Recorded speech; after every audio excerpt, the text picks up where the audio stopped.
तो गाइस आज मैं जिस ड्रामा के बारे में बात कर रही हूँ उस ड्रामा का नाम है चिप इन। 2020 में निकला हुआ ये ड्रामा मिस्ट्री थीम पर है। तो क्या होता है चिप इन ड्रामा में, चलिए पता करते हैं। एक मशहूर पेंटर की बर्थडे आने वाला होता है और उनकी बर्थडे के लिए उनकी सारी फैमिली इकट्ठा होते हैं उनके घर पे। अब उनकी फैमिली में कौन कौन है मैं पहले ही बता देती हूँ। पहले है उनके एक्स गर्लफ्रेंड और उनकी बेटी। वो दोनों उनके साथ नहीं रहते, सिर्फ साल में कभी कभी मिलने आते। उनकी बेटी के साथ उनके रिश्ता कुछ खास अच्छा नहीं है, वो दोनों एक दूसरे के साथ बात भी नहीं करते। और उनकी जो गर्लफ्रेंड है वो उनके साथ सिर्फ इसीलिए बात करते क्योंकि वो उनका खर्चा उठाते। उनकी बेटी बहुत ही सेल्फ रिस्पेक्ट वाली लड़की है, वो खुद का खर्चा खुद उठाने के लिए बहुत सारे पार्ट टाइम जॉब करती है। अब बात आती है उनकी एक्स वाइफ की, जो कि एक राइटर है।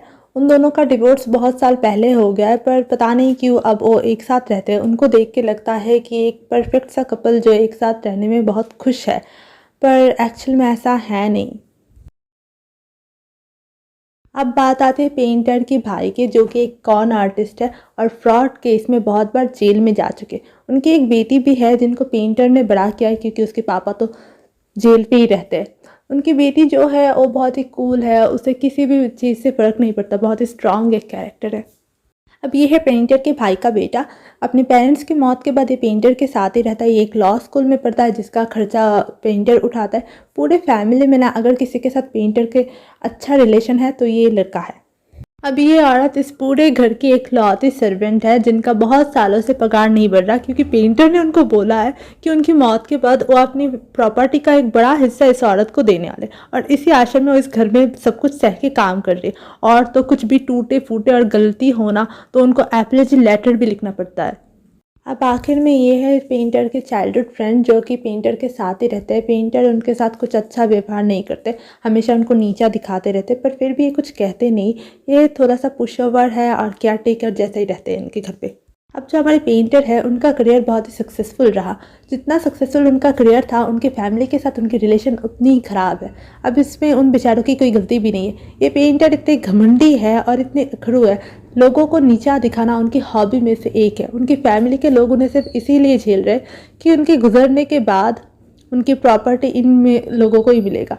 अब वो लोग बस एक ही उम्मीद में है कि उनको विल कब देखने को मिलेगा जिस पे लिखा है कि किसको पेंटर की प्रॉपर्टी मिलेगा।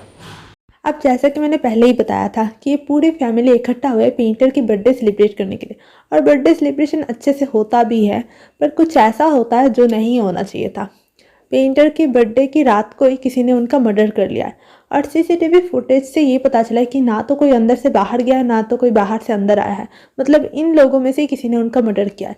अब किसने किया ये देखने के लिए तो आपको पूरा ड्रामा देखना पड़ेगा। क्योंकि एक मिस्ट्री ड्रामा है तो मैं आपको बाकी की कुछ नहीं बता सकती, वरना आपको स्पॉइलर मिल जाएगा। सिर्फ एक बात बता दूं कि ये बाकी के मिस्ट्री ड्रामा जैसा नहीं है। जहाँ पे बाकी के मिस्ट्री ड्रामा बहुत ज़्यादा डार्क है, सीरियस होता है, ये ड्रामा ऐसा नहीं है। लगभग हर एपिसोड में आपको कुछ ऐसा होगा कि आपको हंसने पे मजबूर करेगा। घर के सारे लोगों को मर्डर का सस्पेक्ट बनाया गया है, पर उन लोगों को इस बात से कोई फ़र्क ही नहीं पड़ रहा। वो तो बहुत ही कूल है। ये ड्रामा सिर्फ 8 एपिसोड का है। क्योंकि मुझे ये ड्रामा बहुत अच्छा लगा, मैं आपको रिकमेंड करूँगी, तो देखना ज़रूर।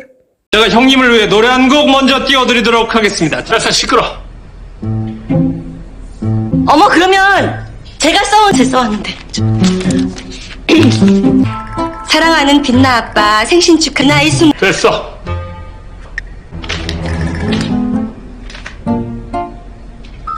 이 건강 말고는 바라는 게 없어. 어머, 어떻게 다들 제가 하고 싶은 멘트만 골라. 아빠 생일 축하하고. 이게 썰렁하게는 재주가 있네. 띄워볼까? 생신 축하드려요. 죽을래?